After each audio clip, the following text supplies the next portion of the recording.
स्वागत है आप सभी का आपके अपने YouTube चैनल सम्राट कोचिंग क्लासेज पिपलवाड़ा पर।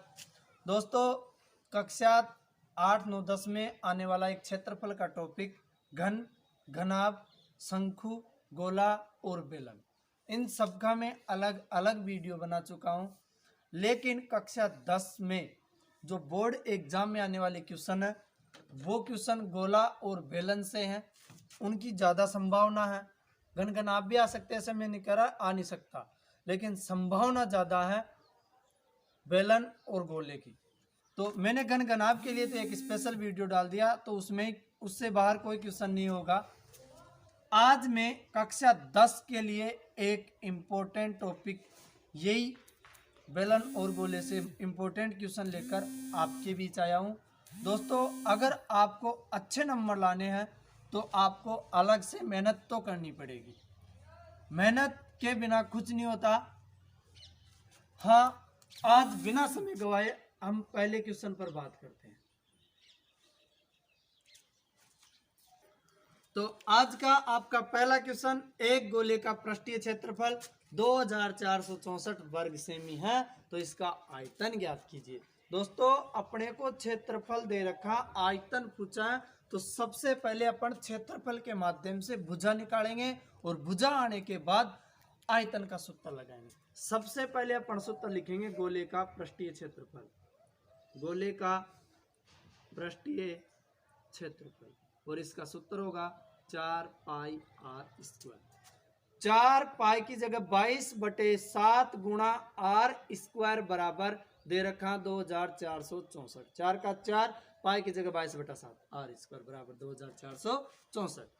दोस्तों, 4 गुणा 22/7 का पक्षांतरण करेंगे तो आर स्क्वायर बराबर 2464 गुणा 7/4 गुणा 22, ये पक्षांतरण। तो आर स्क्वायर बराबर 22 से काट दो इसे, 22 से कम 22, 2 बचे, फिर 22 से कम 22, 4 बचे, 22 दूना 44, 112 बार कटाई। 22 से 112 बार, 4 का भाग 112 में, 4 दूना 8, 3 8 चौक 32, 28 बार कटाई, काट दिया। अब 28 गुणा 7 कर लो, 7 8 56 का 86 का 5, 7 दूनी 14 और 5 19, 196। तो आर स्क्वायर बराबर 196 होता है भाई 14 का वर्ग, वर्ग से वर्ग काट दो, आर का मान आ गया 14 सेमी। उस गोले की त्रिज्या कितनी आ गई? 14 सेमी आ गई। अपने को पूछा उसने गोले का आयतन ज्ञात कीजिए। बताओ भाइयों, गोले का आयतन क्या होता है? गोले का आयतन, आयतन आ जाए तो 4/3, त्रिज्या 3 बार आएगी। क्षेत्रफल की प्रश्नावली तो पाई पीछा नहीं छोड़ेगी, तो 4/3 pi r cube, 4/3 pi r cube, 4/3 pi की जगह 22/7 और आर की जगह भाई 14 सेमी है, तो 14 गुणा 14 गुणा 14, ये हो गया भाई। अब आप इन्हें काट पीट लो, आंसर आ जाएंगे। ठीक है, आप करना।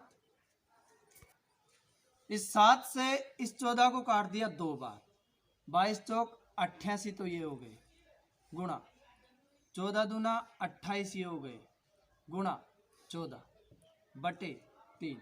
अब जो संख्या गुणा करने में आएगी ऊपर, ऊपर /3 ही लिख देना और आंसर के साथ घन सेमी लिख देना। मैं आपको डायरेक्ट आंसर बता देता हूं यहाँ, ठीक है ना। ये आपके गुणा करने पर प्राप्त होते हैं 34,496/3, आयतन तो सेमी क्यूब। ठीक है, इस प्रकार का क्वेश्चन होगा जिसमें क्षेत्रफल दे देगा, त्रिज्या निकाल के आयतन आराम से निकाल सकते हैं। गोले में इससे ज़्यादा कुछ नहीं है, इस गोले में इससे ज़्यादा कुछ नहीं है।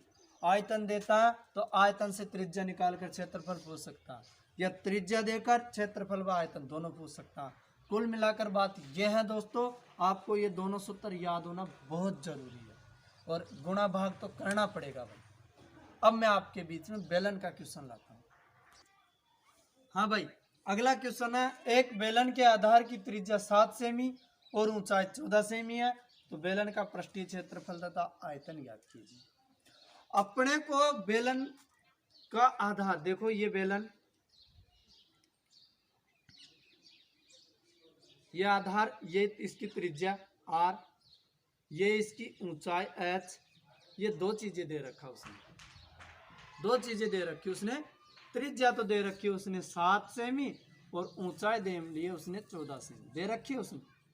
ठीक है, ये बेलन की त्रिज्या और ये बेलन की ऊंचाई। अब अपन डायरेक्ट अपने से पूछ रहा बेलन का पृष्ठीय क्षेत्रफल तथा आयतन, दो चीजें पूछ रहा है। एक तो पूछ रहा बेलन का, अब जब तक संपूर्ण के लिए नहीं बोलता तो वक्र पृष्ठीय क्षेत्रफल, इसका सूत्र होता है भाई 2 पाई r h।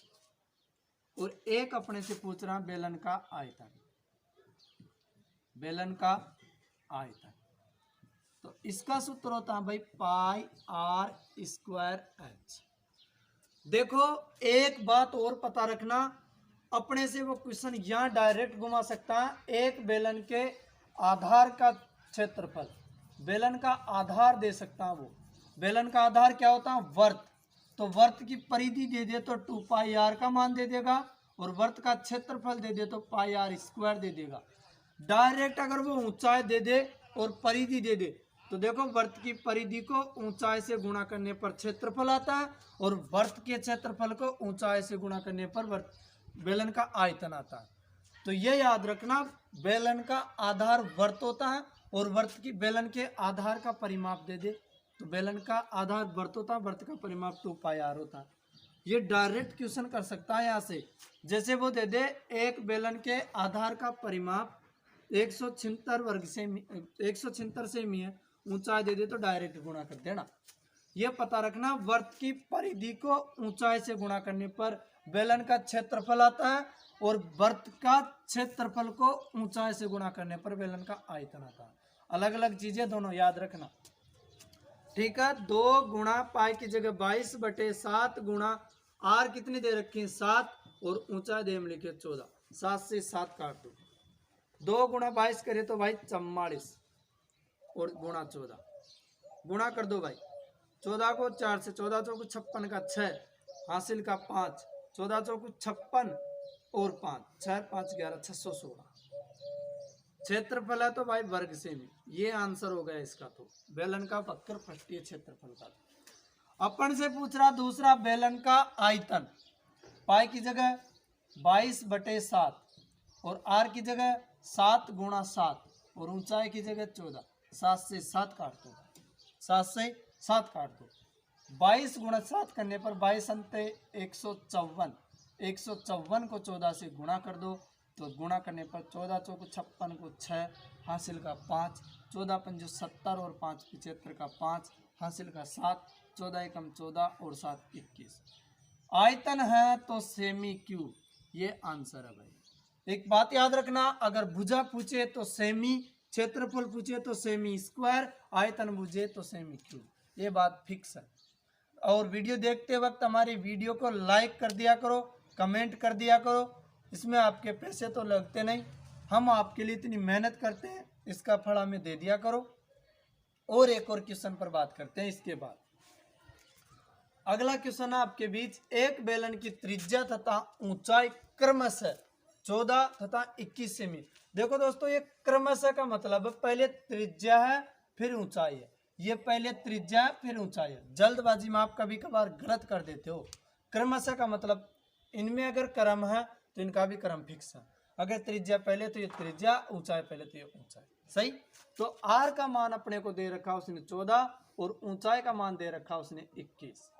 तो बेलन का संपूर्ण पृष्ठीय क्षेत्रफल ज्ञात कीजिए। अरे हाँ, संपूर्ण पृष्ठीय क्षेत्रफल को अपन कैसे भूल सकते हैं, उसके लिए तो मैंने स्पेशल आपको एक सूत्र बताया था। बेलन का संपूर्ण पृष्ठीय क्षेत्रफल, इसका सूत्र मैंने बताया था 2 पाई r कोष्टक r प्लस h। देखो मैंने किस अंदाज में आपको याद कराया था। ये बेलन है, बेलन का आधार ये वर्त है, वर्त की जान ये त्रिज्या है, और फिर मैंने कहा था कि तुमसे मोहब्बत तुमसे प्यार, परिधि का सूत्र 2 पाई r। तो 2 पाई r, तुमसे मोहब्बत तुमसे प्यार। अब बताओ ये बेलन की मोहब्बत किससे है भाई? एक तो त्रिज्या से और एक ऊंचाई से है। तो एक तो त्रिज्या से और एक ऊंचाई से। ये देखो हो गया, आप भूल ही नहीं सकते इस उत्तर को। तो 2 इंटू पाई की जगह 22/7 गुणा आर की जगह 14 कोष्टक आर की जगह 14 प्लस 21। देखो 2 इंटू 22/7 गुणा 14 कोष्टक हटा तो गुणा 14 और 21 कितने हो गए 35। हाँ भाई 7 से 35 काट दो 5 बार, 7 से 35 काट दो 5 बार। और अब देखो 2 को 22 से गुणा करें, 22 दूना 44 गुणा 14 गुणा 14 पंजो 70 गुणा कर लो भाई, 7 चौक 28 का 8 हासिल का 2, 7 चौक 28 और 2 30, 3080 क्षेत्रफल है तो वर्ग सेमी। ये आंसर, कोई दिक्कत नहीं है, एक ही वीडियो काफ़ी है। गोला और बेलन के मैंने आज क्वेश्चन कराए, उनको बार बार पढ़ना। हाँ, कड़ी से कड़ी जोड़ते जाओ, जंजीर बन जाएगी, मेहनत पर मेहनत करते जाओ, तकदीर बन जाएगी। दोस्तों हम केवल बातें ही नहीं करके भी दिखाते हैं। पिछले बार हमने 2 बच्चों के 100 में से 100 नंबर दिलाए। आप मेहनत करो, आप भी ये कर सकते हो। जय हिंद, जय भारत।